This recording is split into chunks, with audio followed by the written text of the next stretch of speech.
తెలంగాణ రాష్ట్రంలో విద్యుత్ సమస్య సవాల్గా మారింది. విద్యుత్ కొరత తీరాలంటే ప్రస్తుతం ఉత్పత్తి అవుతున్న దానికంటే మరో 2000 మెగావాట్ల విద్యుత్ ఉత్పత్తి అవసరం ఉంది. లోటును పూడ్చేందుకు 2-3 ఏళ్ల పాటు పక్క రాష్ట్రాల నుంచి విద్యుత్ కొనుగోలు చేయాల్సిందే. అంతలోపు రాష్ట్రంలో విద్యుత్ ఉత్పత్తిని పెంచేందుకు నిర్మాణంలో ఉన్న ప్లాంట్లను పూర్తి చేయాలని భావిస్తోంది ప్రభుత్వం. ఇందులో భాగంగా వరంగల్ జిల్లాలోని కేటీపీపీ ఉత్పత్తి సామర్థ్యాన్ని పెంచేందుకు ప్రయత్నాలు ప్రారంభించింది.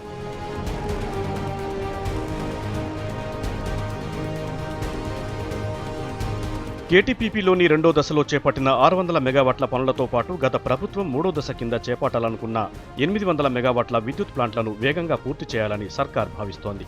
దీంతో పాటు ఆదిలాబాద్ జిల్లాలో నిర్మాణంలో ఉన్న 1200 మెగావాట్ల విద్యుత్ ప్లాంట్లపై దృష్టి పెట్టింది.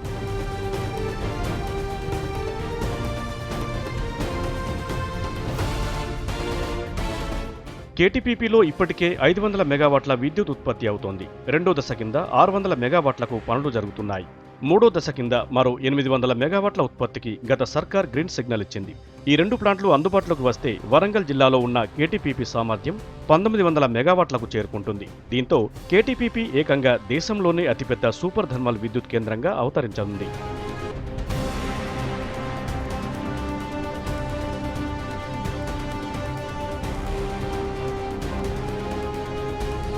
మూడో దశ కింద చేపట్టే 800 మెగావాట్ల విద్యుత్ ప్లాంటుకు సంబంధించిన స్థల సేకరణ, నిధుల సమీకరణ పూర్తయినట్లు సమాచారం. కేటీపీపీలోని యాష్పాండ్, కోల్ డంప్ యార్డ్, రిజర్వాయర్ ఏర్పాటు కోసం దుబ్బపల్లి, కొంపల్లి, మోరంచవాగు పరిసర ప్రాంతాలు అనువైనవిగా అధికారులు గుర్తించారు. అవసరమైతే మరింత భూమిని కూడా ఇచ్చేందుకు ఆ ప్రాంత గ్రామస్తులు సైతం సిద్ధంగా ఉన్నట్లు అధికారులు చెబుతున్నారు. మెగావాట్లు ఆల్రెడీ కన్స్ట్రక్షన్ నడుస్తుంది. మన అందరి కర్తవ్యము దాన్ని ముందుకు తీసుకెళ్ళాలి. ఎంత త్వరగా వస్తుందో అంత త్వరగా తీసుకురావాలి. దాని తర్వాత ఎక్స్పాన్షన్ అన్నది అని సిస్టమ్ అంటే మనకు అవి రెడీ చేసి పెట్టాము. గవర్నమెంట్కి సబ్మిట్ చేసి దానికి అనుకూలమయ్యే కావలసిన కోళ్ళు, ఫండ్స్, నీళ్లు అవన్నీ కూడా టైఅప్ చేసుకుంటూ త్వరలోనే అది తెచ్చుకునే ప్రయత్నం చేద్దాం. పెండింగ్ లో ఉన్న విద్యుత్ ప్లాంట్ల నిర్మాణంపై జెన్కో అధికారులతో సీఎం కేసీఆర్ సమీక్షా సమావేశాన్ని నిర్వహించారు. ప్రతిపాదనలో ఉన్న మరికొన్ని ప్లాంట్ల నిర్మాణంపై కూడా దృష్టి పెట్టాలని అధికారులను ఆదేశించినట్లు సమాచారం.